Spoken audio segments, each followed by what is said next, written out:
Dans cette dernière vidéo, on va s'intéresser aux variations de l'amplitude A en fonction de grand oméga, qui est la pulsation du champ électrique, qui va donc générer une force Fe sur notre carbone et sur notre oxygène.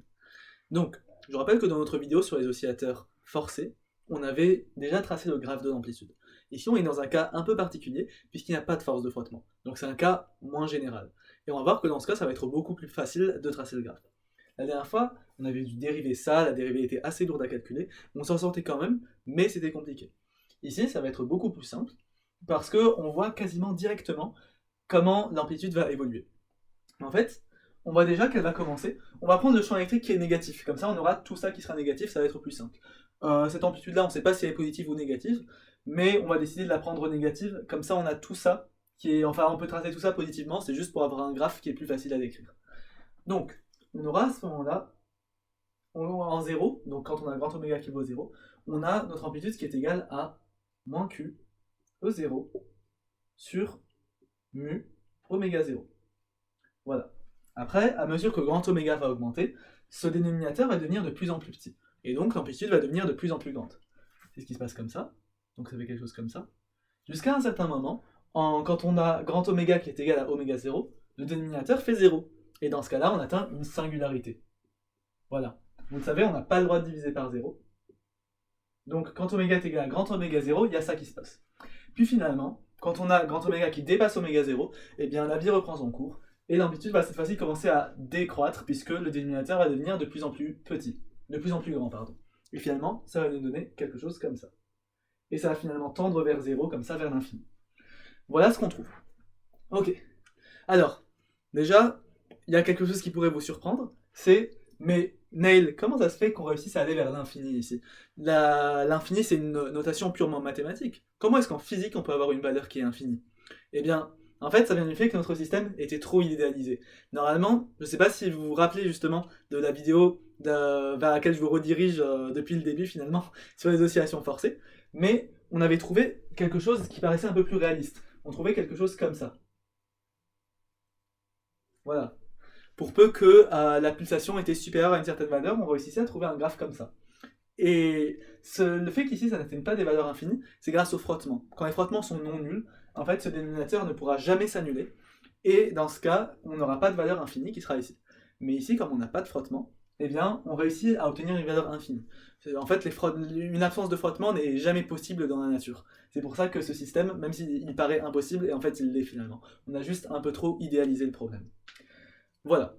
Donc, c'est à ça que ressemble notre amplitude en fonction de la pulsation si on néglige les frottements. On ne va pas faire la dernière partie de l'exercice, ou en tout cas on ne va pas la faire, on va pas suivre linéairement ce qu'il nous demande, puisqu'elle n'est pas très intéressante, elle nous ramène juste vers le cas général qu'on connaît bien, et elle n'est pas très bien posée puisqu'on va adopter un autre formalisme que celui qu'on a vu en cours. Un formalisme qui en fait introduit le facteur de qualité. Donc, la question 3, où on dit justement qu'on prend en compte une force de frottement. Et on dit que cette force de frottement va faire intervenir un terme moins bêta sur mu dans l'équation. Donc là, finalement, on ne vous demande même pas de retrouver l'équation différentielle comme on le fait d'habitude en rajoutant les forces de frottement. Ici, on nous demande juste de rajouter un moins bêta sur mu dans l'équation. C'est ce qu'on va faire, et ça va nous donner ça. Notre équation différentielle, elle devient x point point. Excusez-moi, c'est vrai que c'est une équation différentielle avec s, qui valait x2 moins x1.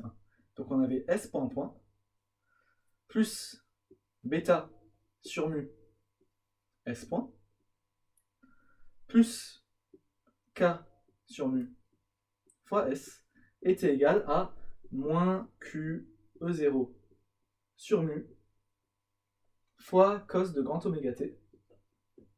Voilà. Ça, c'est ce qu'on avait trouvé. Ici, on a juste rajouté la force de frottement qui est ici. Et maintenant, l'énoncé nous demande de faire un certain changement de variable, histoire de dire que ça, c'est égal à oméga 0 carré. Ça, on a l'habitude de le faire. Mais de dire aussi que ça, c'est égal à oméga 0 carré sur Q. Enfin, oméga 0 sur Q, pardon. Et ça, c'est pour justement introduire le facteur de qualité. C'est quelque chose que nous, on n'utilise pas souvent. En général, nous, ce qu'on a préféré faire, rappelez-vous, c'est d'introduire que ça, c'était égal à 2 gamma. Et c'est un formalisme que je préfère et que la plupart de vos profs préfèrent aussi. Donc c'est pour ça que je considère cette question mal posée. Et on n'a pas besoin de le faire ici. Finalement, si on utilise notre formalisme habituel, on va juste poser que tout ça, c'est égal à 2 gamma S point. Que ça, c'est égal à oméga 0 carré fois S. Et puis voilà. Et donc là, on retombe sur une équation harmonique amorti avec un terme de frottement. Voilà. Donc cette question, selon moi, n'était pas nécessaire, puisque, comme vous le voyez, ça arrive rapidement en rajoutant simplement le terme bêta sur mu, et en utilisant les changements de variables qu'on a l'habitude de faire. Finalement, on vous demandait après les valeurs de grand oméga pour lesquelles on observait un phénomène de résonance, et c'est finalement celle que je viens de tracer en vert ici. Donc si jamais on décide de retrouver A et phi, de la même façon que ce qu'on avait fait avant, eh bien on va tomber sur une valeur de A qui va donner ça en fonction de grand oméga. Voilà, donc ici une valeur qui est plus réaliste, puisqu'on a pris en compte des forces de frottement. Il y a une dernière chose qu'on nous demande, quelque chose que cette fois-ci on n'a pas nécessairement étudié en cours, c'est on nous demande de montrer que quand le temps tend vers plus l'infini, eh bien on retombe sur notre équation du mouvement, retombe sous la forme qu'on avait trouvée en question 2. Je vais expliquer ça un peu plus en détail parce que ça c'est une partie qui est importante et intéressante.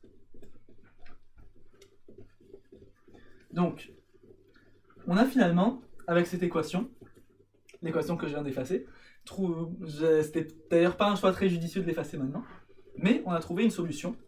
On peut établir une solution. Et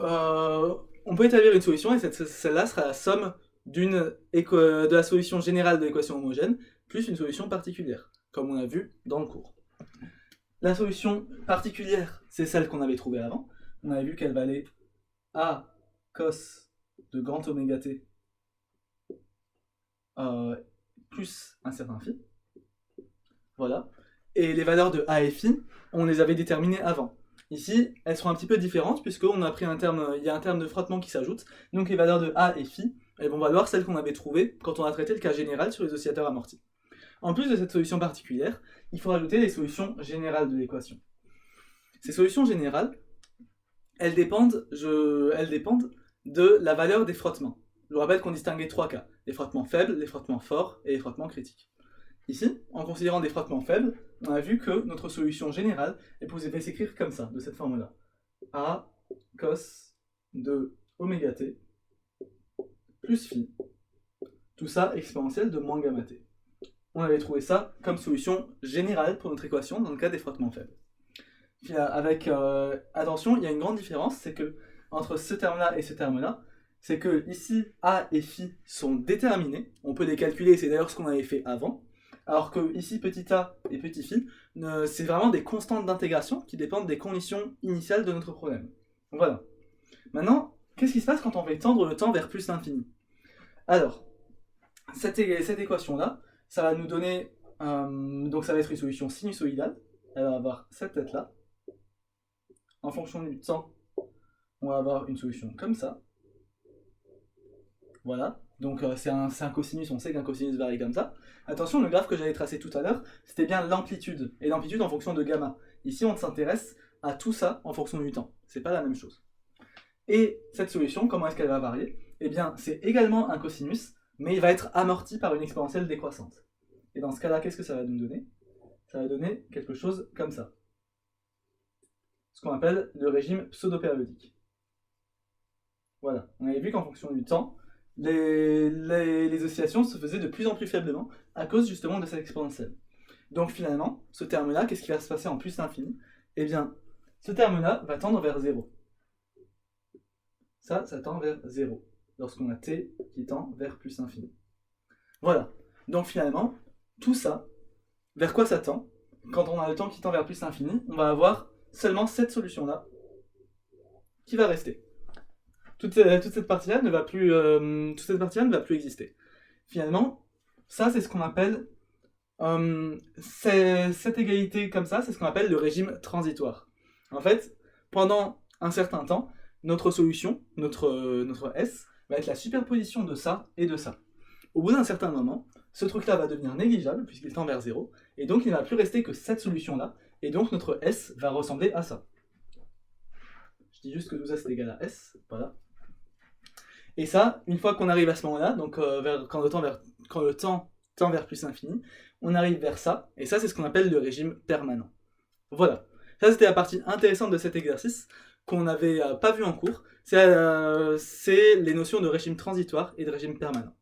C'est pas des choses qu'on va étudier en profondeur, puisque c'est pas ce qui nous intéresse dans ce cours, mais c'est intéressant de voir que justement, à long terme, les oscillations, elles vont tendre vers les oscillations qui sont forcées par cette partie-là, donc par ce champ électrique qui est ici.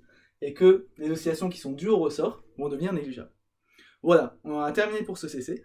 J'espère que ça vous aura été utile et que vous avez compris les différentes notions qu'on a abordées ou bien revues.